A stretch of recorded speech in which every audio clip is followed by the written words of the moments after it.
She's a member of NA, Jessica Ballard. Come on in, Jessica. Hello. Hey, Good how are you? morning. Good morning. How are you? I am well. Okay. So I understand you're a member of Narcotics Anonymous. Yes. How long have you been a member? So I found Narcotics Anonymous a little bit later than everybody else. Yeah.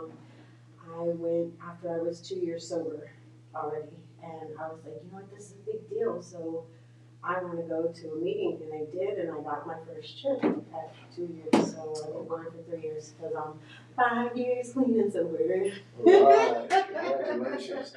So Jessica, tell us about you. Tell us where you come from, where you're at. Just basically give us an intro into you.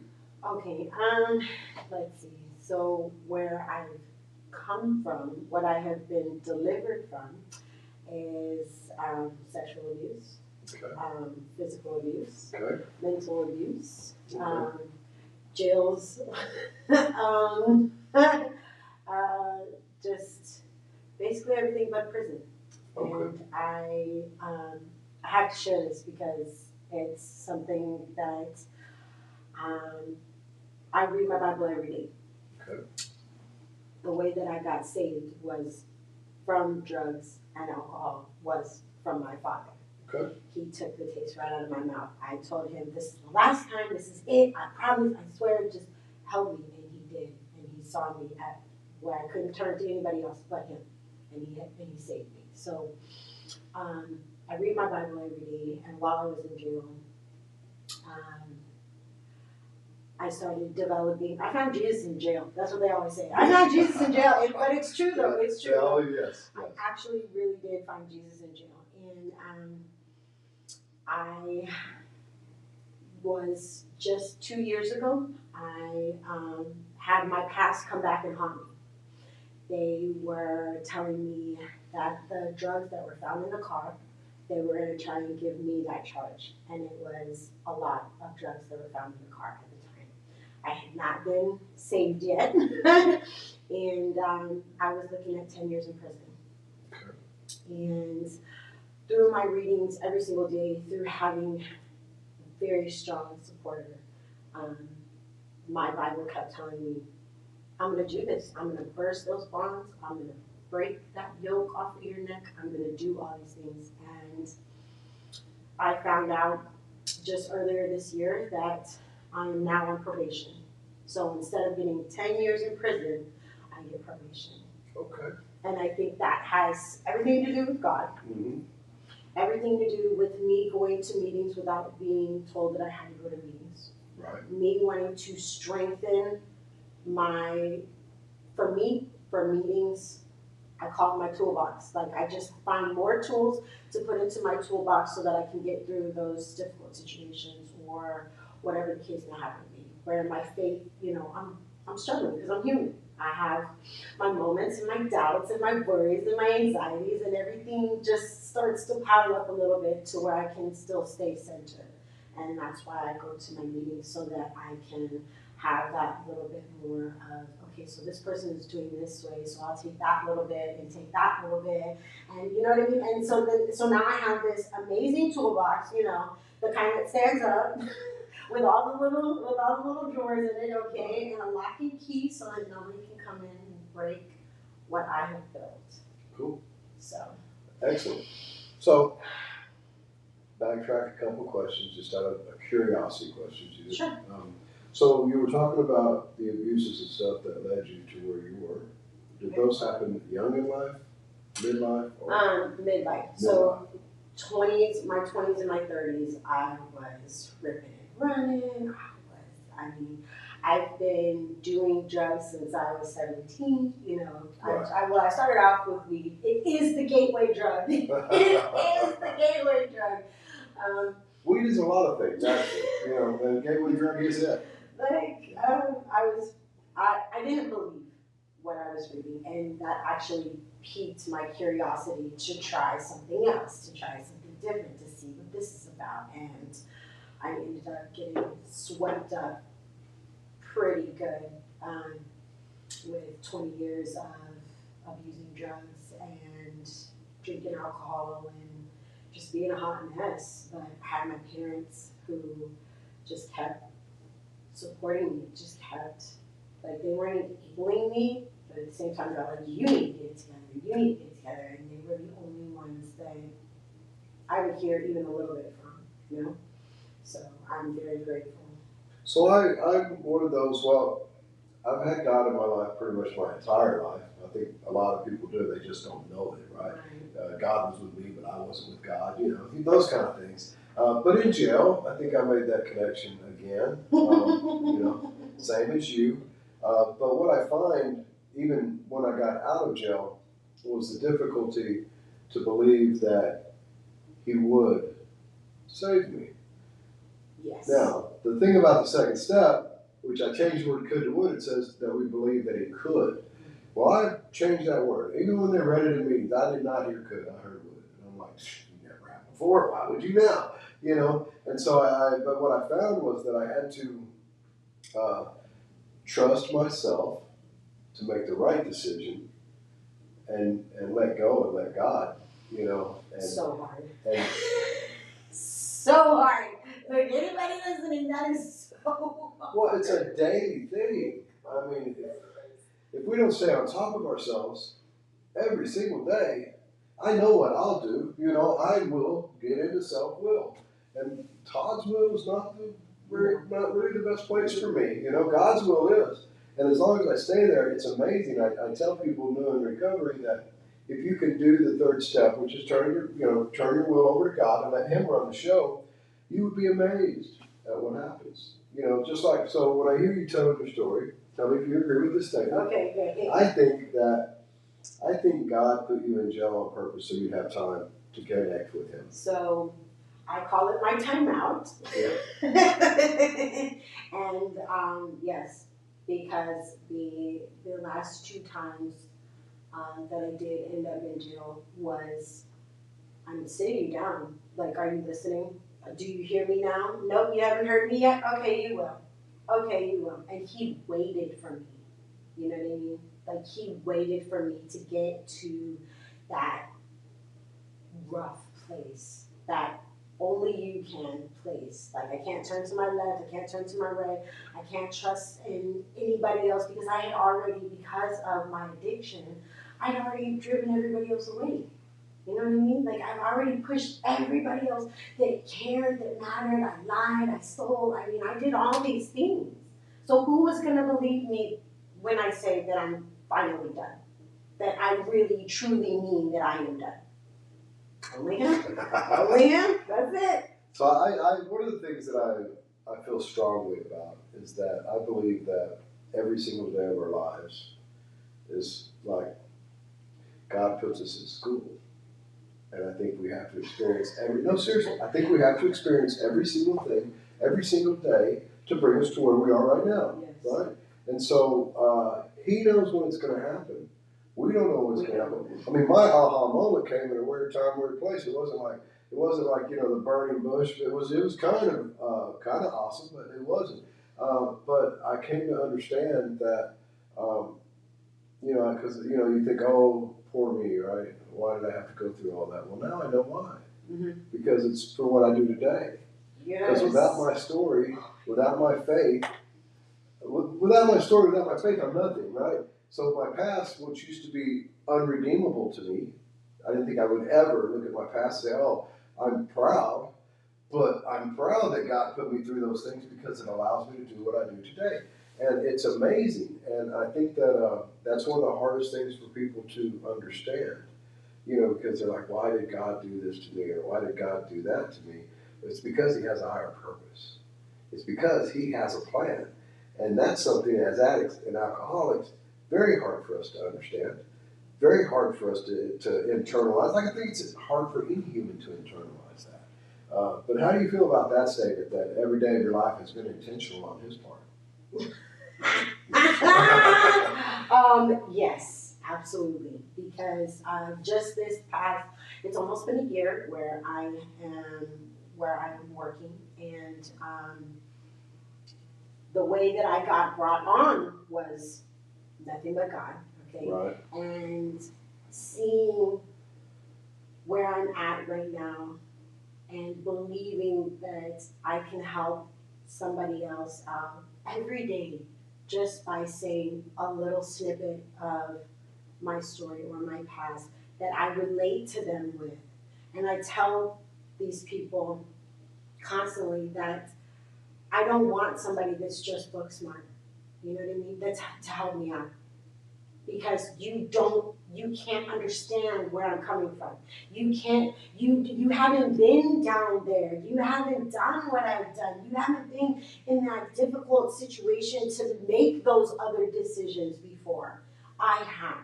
So I can honestly say when I'm speaking with somebody that I've been where you've been. Maybe not exactly where you're at, but I've been there. And let me tell you, just look at me. I don't even have to tell you anything else. Just look at me. Look at where I'm at. Look at the joy that you see every time you come in. That is all what can happen for you. Mm-hmm. For everybody. For everybody that's willing to just, but you have to believe that it's possible for you. And in order to do that, you have to give it up and let God. Well, I think you have to believe that you can 100% trust God. Yes, You yes. know, that's the thing is belief in Him. To me, I don't think belief in God is such a hard thing. It's the trusting. You're right. It's the trust, in my opinion. It's the trusting because of all the things. But then once you come to understand, well, when you can look back and understand, okay, I know why I experienced that now. You know, I have a suicide attempt in my past, and when I run into somebody that has that or has an issue with that, I kind of know. I've been there, right? I sat there that day, and I know. And so it allows me to do those, to be able to relate and connect, okay? Now, had I not did that, or had I not understood that, I would have still been a poor me. Look at my miserable past. Look how unfortunate I am. Because they say the unfortunate ones in the beginning. I'm like, I'm the unfortunate one. In the beginning I was. But the thing is that we have to understand our past is very redeemable. So everybody out there, if you think your past is unredeemable, it is not. It is not. It is not. And it will not define you. The things I think that define people today are not your mistakes. It's your reaction to your mistakes. That's what defines people, I think. It's my reaction to my mistake. So, like not being able to learn. Well, no. Your reaction. Perceive so that it is for your good. Like. Well, so in your mistakes, okay. And in your reaction to your mistakes, you can tell if a person is godly. You can tell if a person's in self. You can tell if a person's just angry all the time because of their reactions to their mistakes. Okay. So if you see somebody that makes a mistake and they stand and they face it and they deal with it and pass through and know that God's got them, you can see that in people. So it's that. So my mistakes and my past don't define me. You know, okay. I think that you gotta watch me, man. I get rabbit holes all the time, and that just happens to be one of them. But yeah, I think that. I think it's been wonderful, my interactions with you. We do interact quite often, always positive, and the things that we do, we know at night, we know that we help somebody. There's without it, unless it's Saturday or Sunday, Monday through Friday. Well, no, it's Saturday, but Monday through Friday, we know at the end of the day that we did something for somebody at some point. Every single day I have the opportunity, I have the pleasure to, if I wanted to, take that extra step. If I felt the need to, set that person aside and just have a little one-on-one with them. I have that opportunity. So even when I go to meetings, man, I'm sharing about this and that, and I get so excited, and the hands are going everywhere. Like I speak with my whole body. I speak with my whole body. And so I'm just like, and this is what happened, and this is all that. And And I thank you, every single one of you that's in here, I thank you for my recovery. You've been a part of my recovery.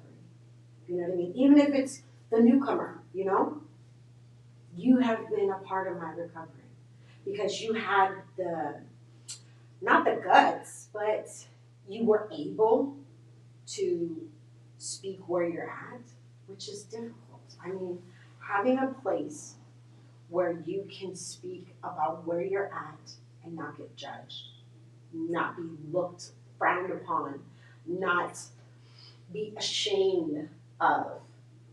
I found that place, and that place for me is at a meeting. And so when I share, I want to exude positivity. I want to say I had a terrible situation, and this is where I'm at. This is where I chose to go. Instead of going outside to the alley or the corner or the dope house or you know what I mean, or whatever, or hang out with those homeboys and those homegirls that I have no business hanging around. Instead, I came to a meeting. You know what I mean? I decided that I needed to be here. I needed to be here. And there have been a few occasions just recently where it was an absolute need that I needed to get to a meeting. And even though I may not have shared where I was at, which I did, but even if I didn't, just hearing where everybody else was at, just hearing what the topic, what the Just for Today was enough for me to start crying. Because that's where I needed to be. That's where my God told me, hey, this is where you need to be at right now. This is the message, the life-saving message that you need to hear today. And it may not have pertained to my particular situation right then and there, but it was enough to be like, okay, come back just a little bit and focus. We're going to get through this. You're going to be okay. And you're going to do it sober. Because that's what you're supposed to do. That is right. So let's talk a little bit about Narcotics Anonymous. Okay. I have a couple questions because somebody made a comment to me, and I thought about it. I thought, well, it makes sense. It does. But I think that maybe he was a little too serious about what he was saying, because basically I am 7 years clean and sober. Woo! So for me, I'm 7 years clean and sober. Right. Because I'm an addict alcoholic. Okay. Well, he came at me as well. You can't do NA and identify as both. You just have to identify as an addict because essentially alcohol is a drug, right?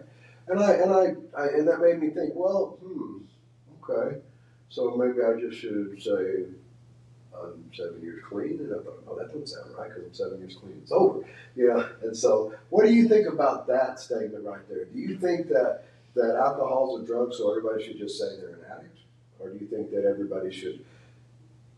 Okay, here we go. Everybody should be all inclusive with everybody. So in the narcotics meetings, you are an addict because alcohol is a drug. Right. In AA, you are an alcoholic because that was your drug. In outside San Antonio, outside everywhere else, I'm 5 years clean and sober.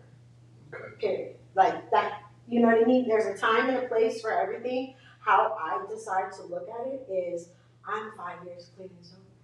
I have made it this far. And alcohol is considered a drug to me because if I start drinking, I will not stop. One is too many and 1,000 is never enough. And then I will drop back into drugs. So for me, that is the gateway drug to the drugs. You know what I mean? Right, exactly. So I am 5 years clean and sober. Okay. I know some people get all. They do. And I tend to, now if I'm in an NA meeting, I don't identify as an addict. I respect the group enough. And see, I think that's all it really is about. But if I'm in public, I'm going to acknowledge them both. Splitting hairs and everything else is like, you should be, if we're getting into that sort of subject, then we should be giving each other a hand clap, a high five, a hug, a thank you, a something, some sort of acknowledgement instead of wanting to just Well, I believe snip it that, through. I think everybody should be able to walk in any room they want to, identify any way they want to, period.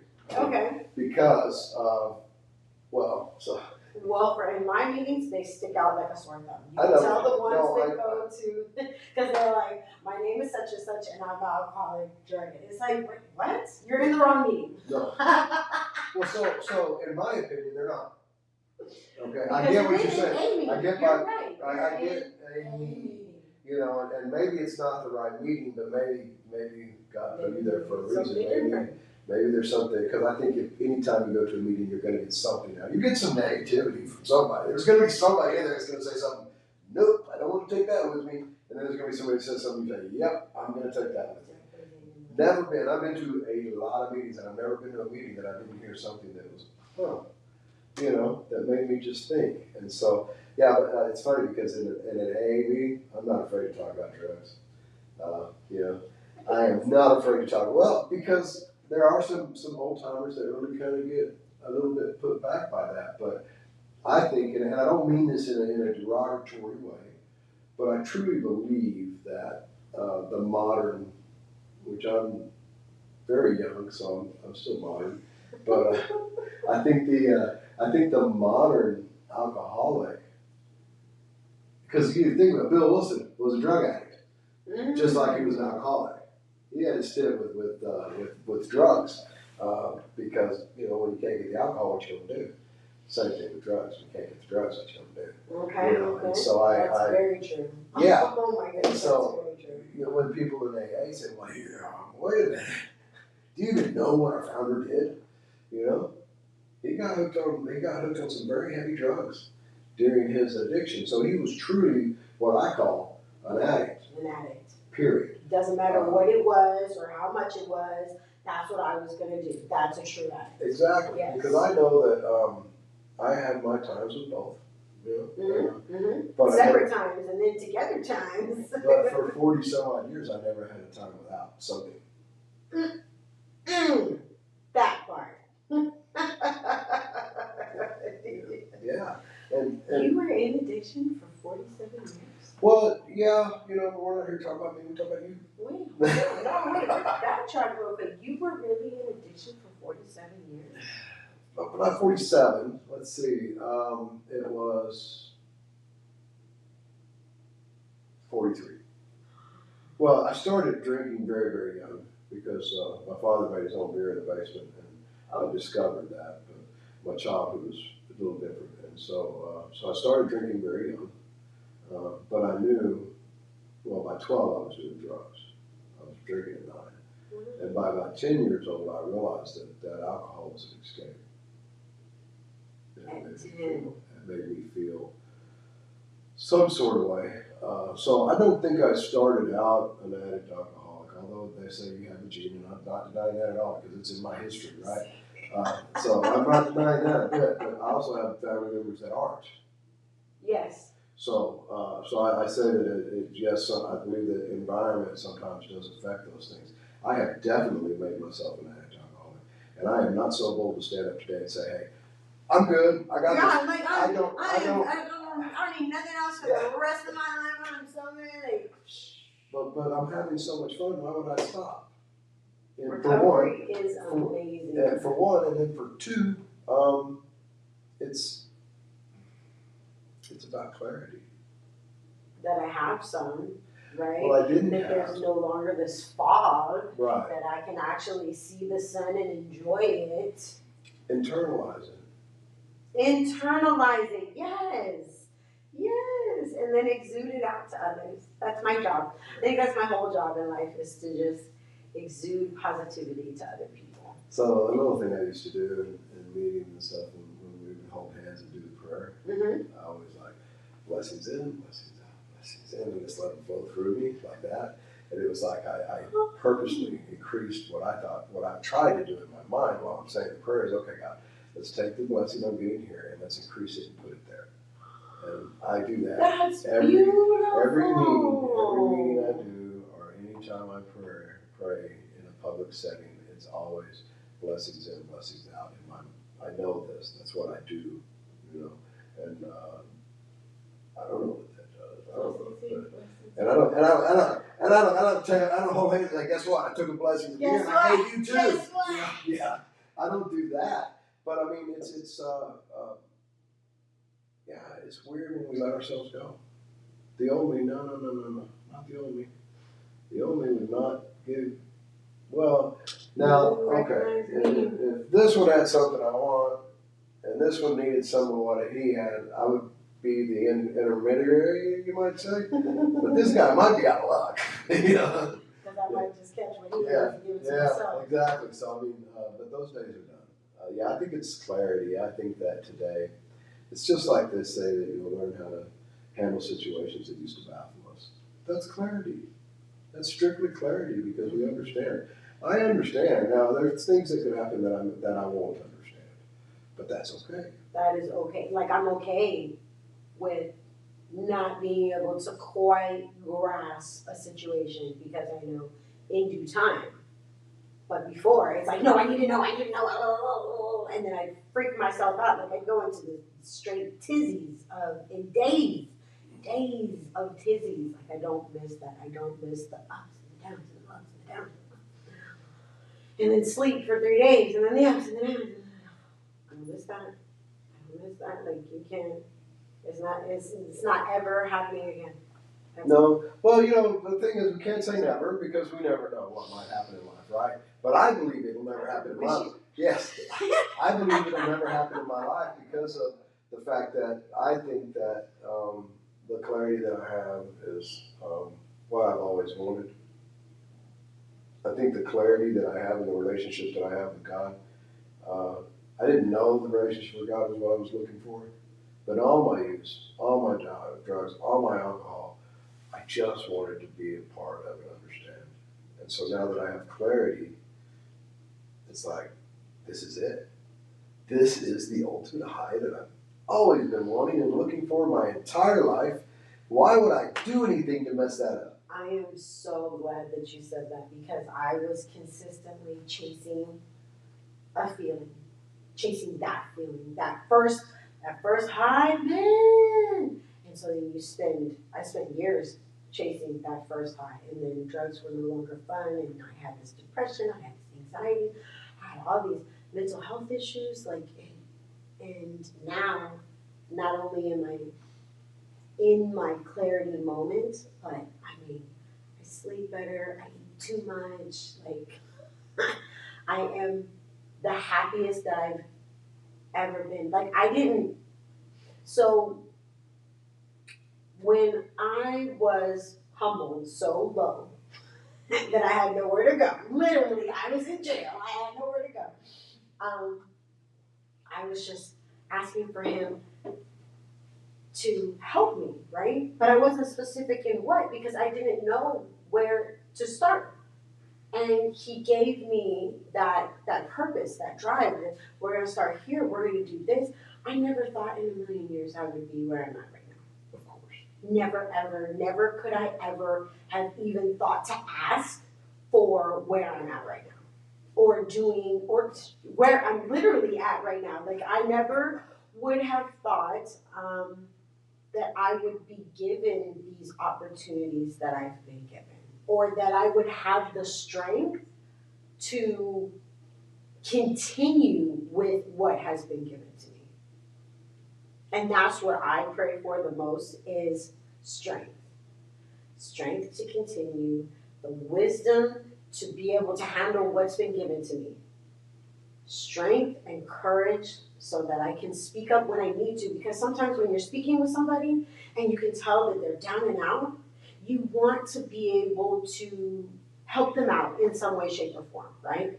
And maybe you can't relate with them one-on-one. I want for the wisdom to be given to me, the words to come out that person needs right then and there. You know what I mean? And if it's not me, give me the wisdom to get them to wherever they need to get to, you know? Like, I just want that direction. That's all I'm looking for now. It's just direction. Am I going left? Am I going right? I mean, and it took me a little longer to get here anyway, you know what I mean? Because I missed a turn. Had to turn around. So I'm really bad with directions, but as far as direction, that's where I'm at. I don't need, Lord, can you please give me, I've got this bill due, I've got this bill due, I've got this bill due. I mean, I was just saying that last week, but that's not my prayer anymore. My prayer is, can you just give me enough so that I can handle? Okay, that sounds good. Question. Answer. So I know that when we try to help others in addiction and alcoholism, and we try to help others in general, period, right? Mm-hmm. What do you do, or how do you find the patience for somebody that just won't hear, and they won't slow down long enough to hear? And you know in your mind, okay, this person is not really hearing what I'm saying. They won't seem to be quieted enough long enough for me to try to help. Where do you find that? Because I know ultimately over time, you know, generally we can, but where do you find the patience? And is that something that you consciously think about? No, it's not something that I consciously think about because I don't want to take too much time for me to say something and get tripped up, or for me to come out in that particular circumstance. I need for it to be this Holy Spirit. I need that direction. I need that guidance. As far as the patience goes, if I know that they're not going to hear what I'm saying right now, then let me listen to what they're saying. Okay. That's it. That's the best that I can do for that person, is be the ear, and maybe that way they can kind of figure out what their next step is going to be. It may not be to go to a meeting. It may not be to go to rehab.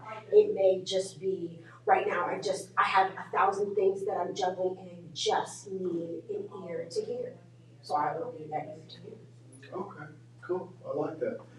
So I know we're getting limited on time, but I want to backtrack on something, and I want to ask you if you want to share some of the history or some of the things that you've experienced and went through. Let's talk about your mental health, your recovery from mental health issues. So I just got certified as a mental health peer support specialist, and part of being a peer is being the sounding board for a person. So that's where I got that from. Okay. But also with I was diagnosed with substance abuse disorder, and I was also diagnosed with bipolar. But this was before I knew, and this was after I started getting help from my addiction, that I was diagnosed with that. It made a lot of things a little clearer. There were countless days. I've never been the person that's always been down too much. I've always been the person that's been overly excited. Like I'll get overly emotional, not necessarily super down, but I get really weepy.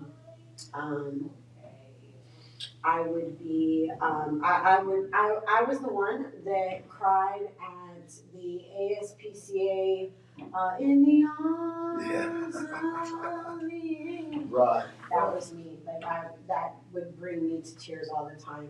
And instead of being like really down and out, I would just be sad. I wouldn't be depressed. I would just be really sad. And then I would be extraordinarily happy. And I would have all this energy, and I would go, and it was exhausting. I would literally be so excited that I would have to make myself take a nap because I would just exhaust myself. Being able to have a conversation at a normal level was very difficult, especially when I was first coming into recovery, because I was always told that I was less than nobody, that my opinions didn't matter. I was worthless. I mean, I had all of these things being told to me, consistently drilled into my mind, that I was to the point to where I hardly spoke at all, because every time I did speak, something bad was happening. So now that I am on my medication, like a good little noodle. I'm able to have conversations with people. I'm able to connect with other people. I'm able to say that I understand that you don't want to continuously tell where you're at because the doctors aren't listening to what you're saying. You know, I can say that it's been difficult to want to connect with somebody who hasn't been on my level. And that's what I've even taught my kids is that I would fight for them in that way that I'm sorry, but I'm not gonna talk to you. Like you don't know where my son is at right now because they struggle with mental health. You don't know where my son is at right now. So I need to speak with somebody else. I need somebody who can realize the manipulation, who can realize the ups and the downs, who can stabilize me, my kids, in a good way. And your book isn't going to explain the manipulation without having the connection to my son, to myself. So me becoming a mental health peer support specialist was really important to me because I wanted somebody like myself to be able to fight for other people. Cool, I like that. I know that I too am a mental health certified peer Texas State. Almost certified, 100%. But and I too. So what I decided, I thought about going back to school and become like an LCDC, and then I found that you couldn't ethically, you can't really use your story. Well, LCDCs would tell me, oh, I use my story all the time, and I'm thinking to myself, ethically, you're not supposed to, and if my program's a program of honesty, I won't be able to. Right. So I nixed it. I'm like, no, you know what, I'll go out here, and so I got certifications for all kinds of stuff. Oh, well, you're gonna have to share Because that's what I decided to do, is I'll learn what I need to learn. I can learn the same things I'm in there, doing other things, and I would have the freedom to do what I want. And so that's why I didn't do that. You're gonna share that with me? Because Yes, I would love to I'll- get more certification. Okay, you got it. I sure will. So anything you want to say before we close to the world? Networking, being yourself. Myself was enough. Myself is enough. And networking with people who are not necessarily like-minded, but who you share a special connection with, really hone in on that because it's super important. And it's amazing the opportunities that will come your way if you're willing to listen to that connection. I'm all about connection. Like, you never know where your next friend will come from. If you really trust yourself and let yourself be who you are. Don't hide. Be who you really are. It really goes a long way. Thank you. Thank you. Woo! I appreciate you coming. Glad you liked it. Everybody stay tuned next week. We'll be back at 10 a.m. on Saturday. Every Saturday at 10 a.m. we'll be doing something. I have some interesting things coming up next Saturday, so be sure to stay tuned, and thank you for watching. Hi, Mom. I love you.